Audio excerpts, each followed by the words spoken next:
Assalamualaikum warahmatullahi wabarakatuh.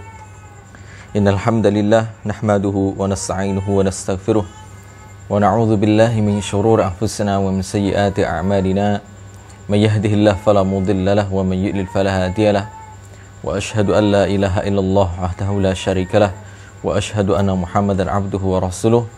Ya ayyuhalladzina amanu taqullaha haqqa tuqatih wa la tamutunna illa wa antum muslimun. Ya ayyuhan nas taqu rabbakum alladzi khalaqakum min nafsin wahidah wa khalaqa minha zawjaha wa batha minhuma rijalan katsiran wa nisaa'a wattaqullaha alladzi tasaaluna bihi wal arham innallaha kana 'alaikum raqiba.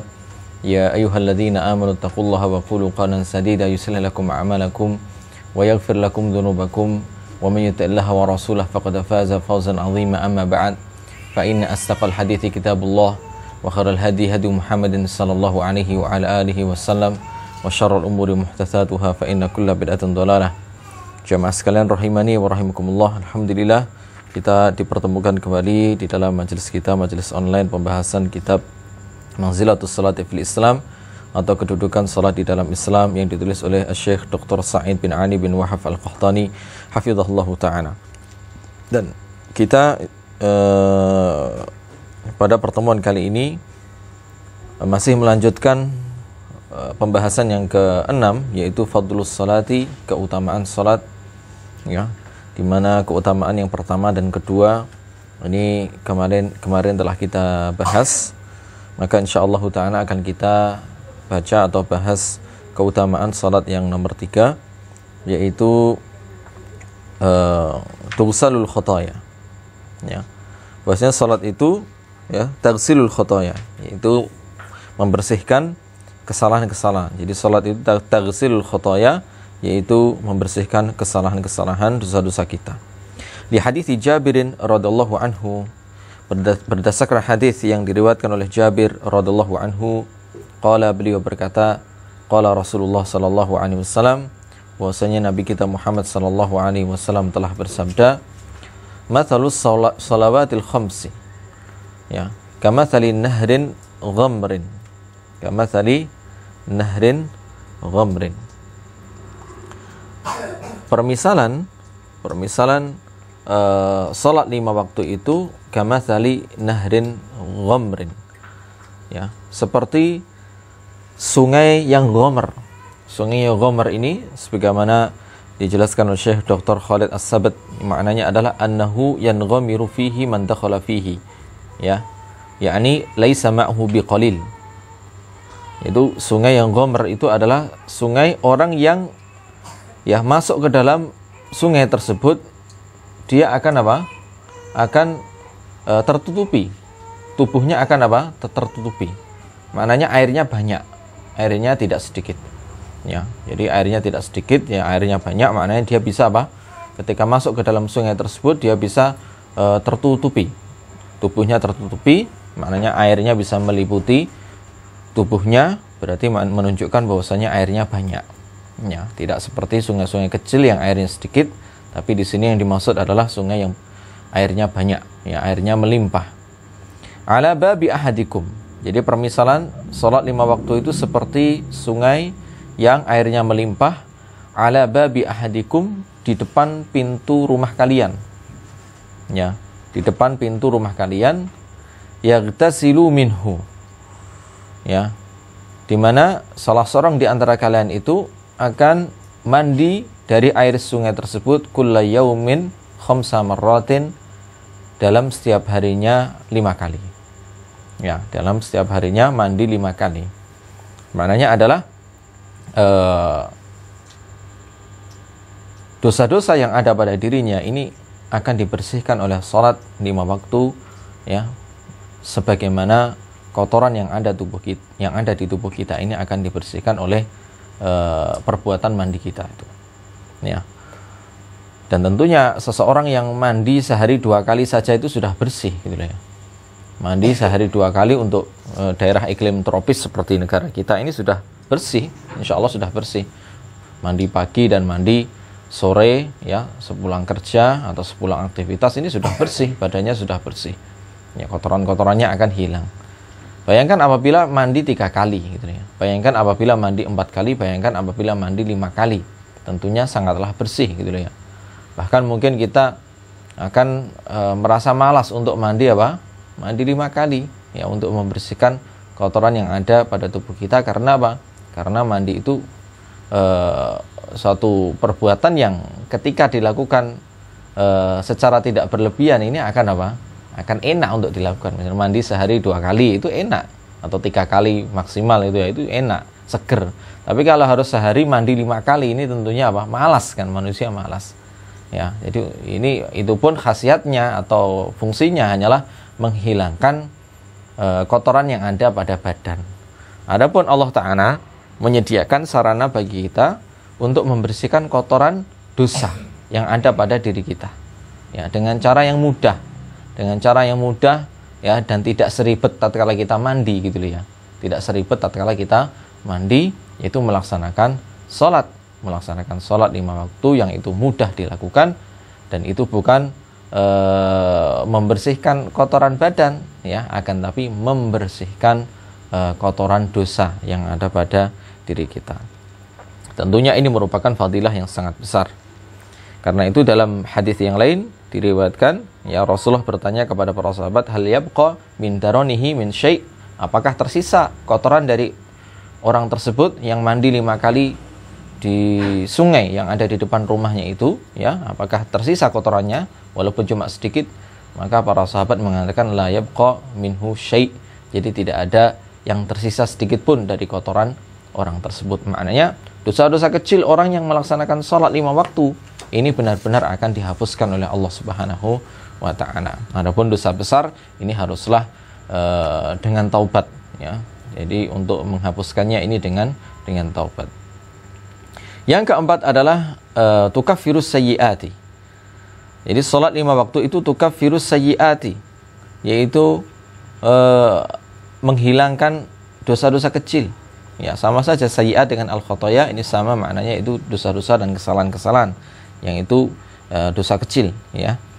Jadi menghapuskan ya dosa-dosa kecil kita. Li hadithi Abi Hurairah radhiyallahu anhu, berdasarkan hadis yang diriwayatkan oleh Abu Hurairah radhiyallahu anhu, anna Rasulullah, bahwasanya Rasulullah sallallahu alaihi wasallam qala, telah bersabda, as-salawatul khamsu wal jumu'atu ilal jumu'ati wa ramadhanu ila ramadhana mukaffiratun ya, mukaffiratu ma bainahunna idza jtunibatil kaba'ir ya.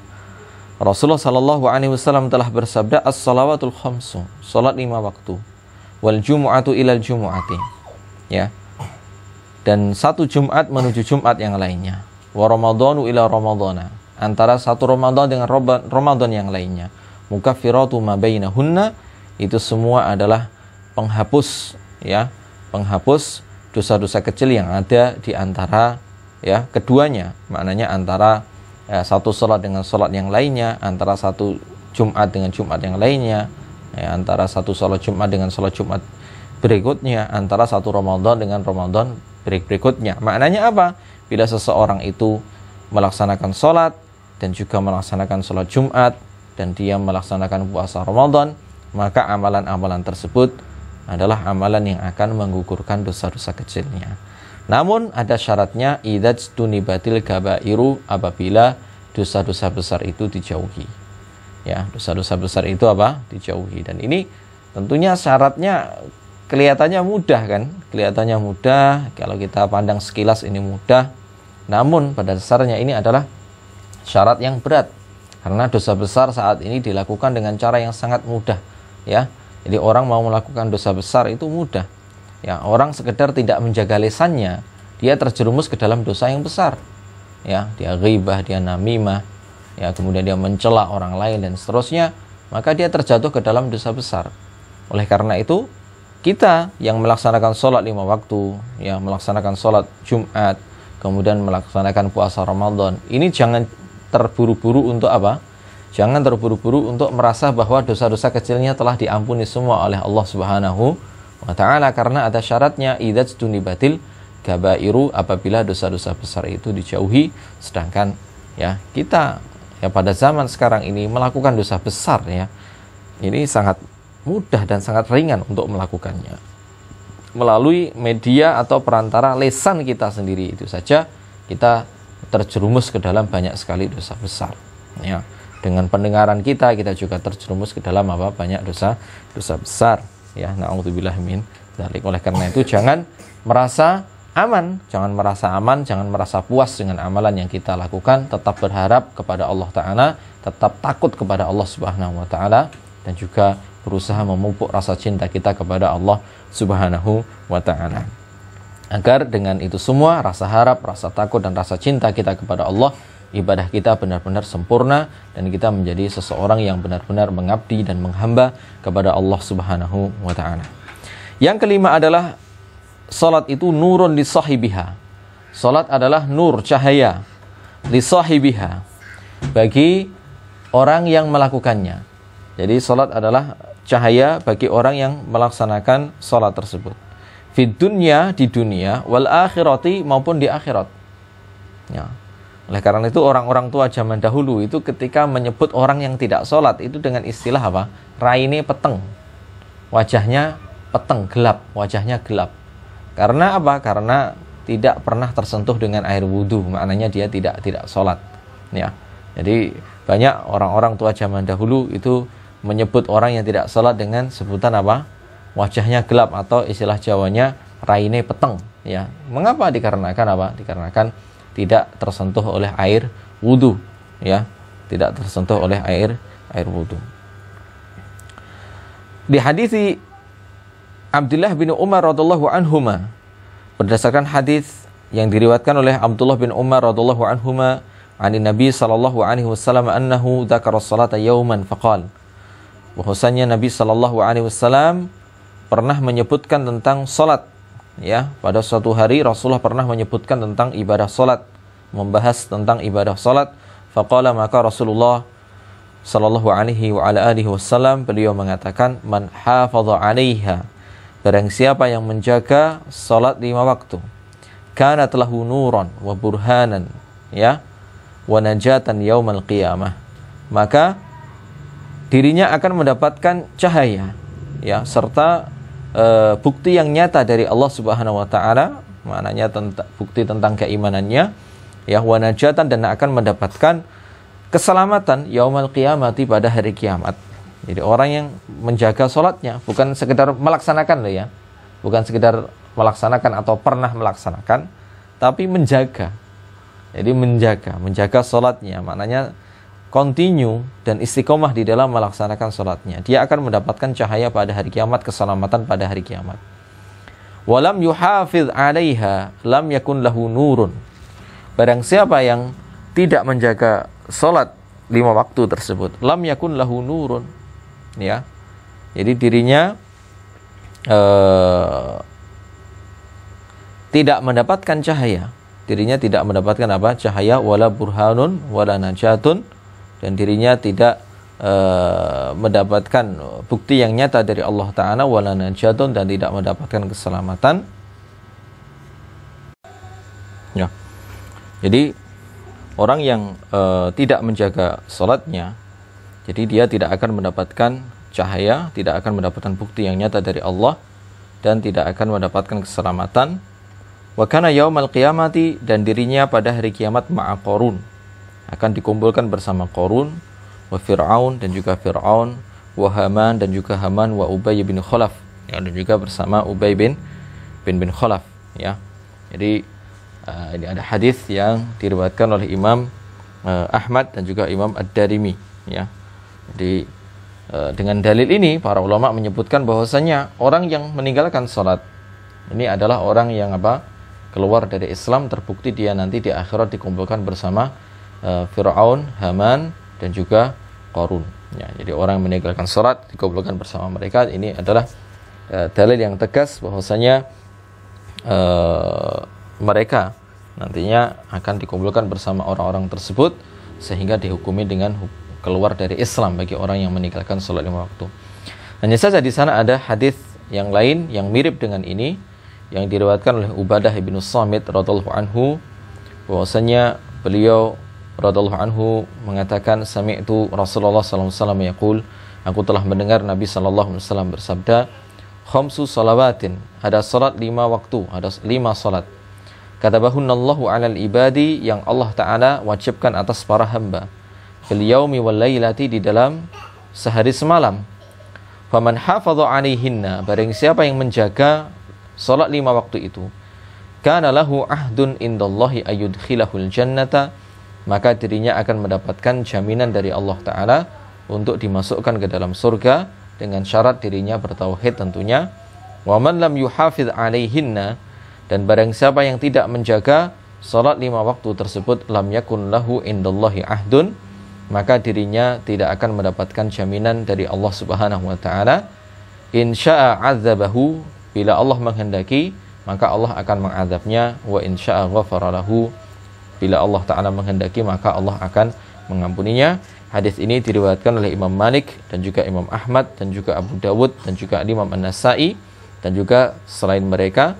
Dan hadis ini dinyatakan oleh Syekh Profesor Dr. Abdullah bin Abdul Aziz Al-Jibrin bahwasanya sanadnya sahih. Beliau mengatakan bi isnadin sahih, sanadnya sahih, rijaluhu rijalus sahihain, ya. Jadi perawi-perawi hadis ini adalah para perawi yang ada di dalam kitab Sahih Bukhari dan Muslim.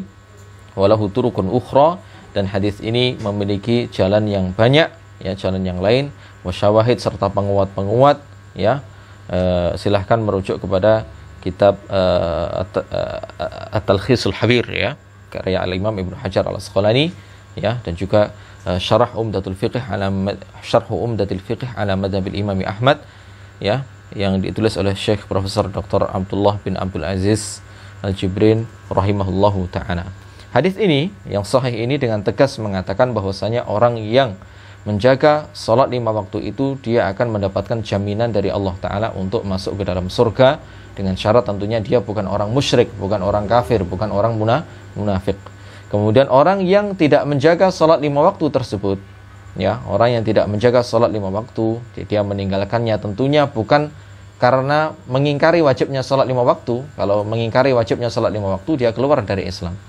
Tapi dia meninggalkannya karena malas, ya.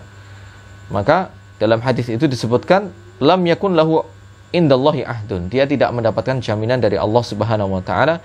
Insya adzabahu wa insya ghafara lahu, bila Allah taala menghendaki Allah akan mengazabnya, dan bila Allah taala menghendaki Allah akan mengampuninya.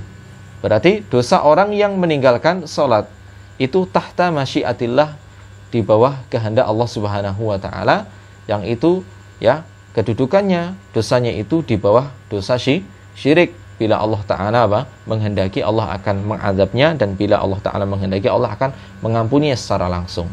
Jadi orang yang meninggalkan sholat di dunianya dan dia mati dalam keadaan belum bertobat dari meninggalkan sholatnya, maka, ya, ini ada dua kemungkinan, ya. Kemungkinan pertama adalah Allah akan mengazabnya terlebih dahulu, kemudian, ya, kemungkinan yang kedua adalah bahwasanya Allah akan langsung mengampuninya dan memasukkannya ke dalam surga, ya. Kemungkinan pertama diadab terlebih dahulu, kemudian baru setelah itu, setelah dosanya bersih, ya, dia dimasukkan ke dalam surga. Kemudian, ya, kemungkinan kedua, bila Allah menghendaki Allah akan langsung mengampuninya dan memasukkannya ke dalam surga. Maka ini menunjukkan, hadis yang sahih ini menunjukkan dengan jelas dan tegas, ya, bahwasanya orang yang meninggalkan salat ini tidaklah kafir. Tidaklah kafir, dan ini menyelisih madhab penulis, yaitu Syekh Dr. Ali bin Wahab Al-Qahtani, ya, di dalam kitab beliau ini, ya. Jadi memang hadis yang beliau sebutkan ini menguatkan bahwasanya orang yang meninggalkan salat 5 waktu itu keluar dari Islam. Namun kita ada hadis yang lain, hadis yang tegas dan cukup jelas, bahkan gamblang, ya, bahwasanya orang yang meninggalkan salat itu tahta masyiatillah, di bawah kehendak Allah Ta'ala. Bila Allah Ta'ala berkehendak Allah akan mengazabnya terlebih dahulu, ya. Kemudian bila Allah Ta'ala menghendaki Allah akan langsung mengampuninya dan memasukkannya ke dalam surga. Ini menunjukkan bahwasanya orang yang meninggalkan sholat itu tidaklah keluar dari Islam. Karena kalau dia keluar dari Islam, tidak ada kemungkinan untuk masuk ke dalam surga.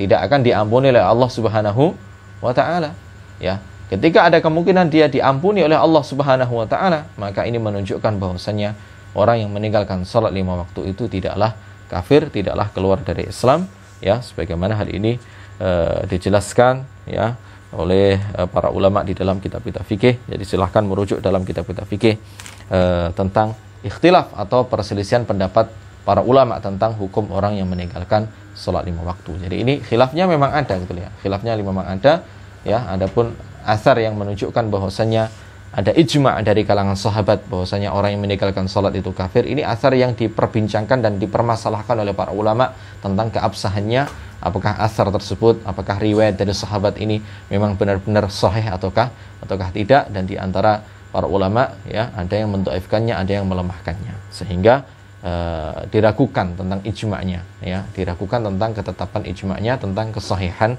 ijma'nya. Baik.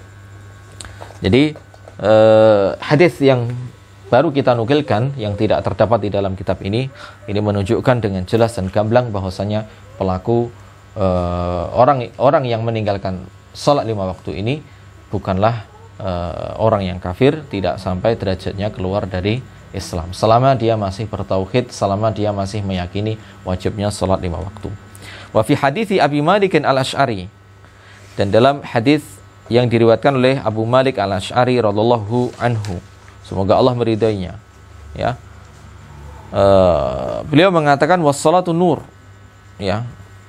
Jadi Rasulullah sallallahu alaihi wasallam menyebutkan wassalatu nur, salat adalah cahaya ya, salat adalah cahaya. Wali hadithi Buraidah radhiyallahu anhu, dan juga berdasarkan hadis yang diriwayatkan oleh Buraidah ya, Buraidah radhiyallahu anhu anin Nabi, dari Nabi sallallahu alaihi wasallam, annahu qala, bahwasanya beliau telah bersabda, basyiril masyaina fidh dhalam. Jadi berikanlah kabar gembira bagi orang-orang yang berjalan ketika masih gelap ya. Adh-dhalam itu maknanya adalah ai fi syiddatidh dhalam ya, ai fi syiddatidh dhalam innama yakunu fil fajri ya wal isya ya, yaitu berilah kabar gembira bagi orang-orang yang berjalan di waktu yang sangat gelap, ilal masajidi, menuju masjid. Itu orang yang melaksanakan sholat yaitu ketika sangat gelap, tentunya ini adalah ketika waktu sholat subuh atau sholat isya ya, ini kondisinya gelap gulita. Tayyib. Berilah kabar gembira bagi orang-orang itu yang menuju ke masjid untuk melaksanakan sholat. Berilah kabar gembira kepada mereka bahwa mereka akan mendapatkan bin nurit tam, yaitu cahaya yang sempurna yaumal qiyamati, pada hari kiamat. Tayyib. Ya. Maknanya disebutkan oleh para ulama, ja'alallahu lahu nuran taman yubsiruna bihi wa yamshuna bihi.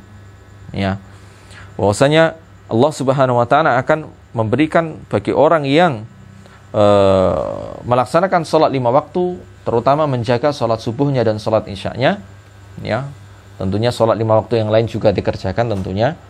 Jadi dia melaksanakan sholat tersebut, subuh dan isya, menuju ke masjid ya, berjalan ke masjid, maka dia akan mendapatkan cahaya dari Allah Ta'ala, cahaya yang sempurna, di mana nanti ya di akhirat dia akan bisa melihat dengan adanya cahaya tersebut, dan dia bisa berjalan dengan cahaya tersebut ya.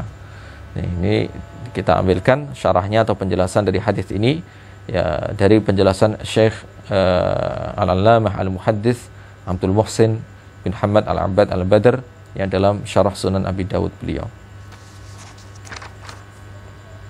Kemudian fadilah atau keutamaan yang keenam adalah yarfa'ullahu biha ad-darajati wa yahuttu al-khataya. Allah Ta'ala mengangkat dengan adanya salat 5 waktu itu, dengan perbuatan salat 5 waktu yang dilakukan oleh hamba, Allah mengangkat derajat hamba tersebut. Ya, jadi Allah Ta'ala akan mengangkat dengan sebab salat tersebut derajat orang yang melakukannya. Jadi Allah akan mengangkat derajat orang yang melakukannya, wa yahutul khataya, dan Allah akan menghapuskan kesalahan-kesalahannya, yaitu dosa-dosa kecilnya. Di hadisi Saubana maula Rasulullah sallallahu alaihi wasallam, berdasarkan hadis yang diriwayatkan oleh Sauban ya, maula Rasulullah sallallahu alaihi wasallam, dari Nabi sallallahu alaihi wasallam, annahu qala lahu ya, bahwasanya Nabi sallallahu alaihi wasallam bersabda kepadanya, alaika bikathratis sujudi. Jadi perbanyaklah sujudmu, maknanya perbanyaklah apa? Salat. Fa innaka la tasjudu lillahi sajdatan, dikarenakan engkau tidaklah melakukan satu sujud kepada Allah Ta'ala, illa rafa'akallahu biha darajatan ya, melainkan Allah Ta'ala akan mengangkat satu derajat untukmu, wa hatta anka biha khati'atan, dan Allah akan menggugurkan satu dosa kecilmu ya dengan sebab sujudmu tersebut. Ya, maknanya dengan kita melaksanakan salat, Allah taala akan mengangkat derajat kita ya, kemudian akan menghapuskan kesalahan-kesalahan kita. Baik jamaah sekalian rahimani wa rahimakumullah ya, a'azani Allah wa yakum. Hanya itu yang bisa disampaikan pada pertemuan kali ini. Kita tutup dan doa kafaratul majelis. Subhanaka Allahumma bihamdika asyhadu an la ilaha illa anta. Assalamualaikum warahmatullahi wabarakatuh.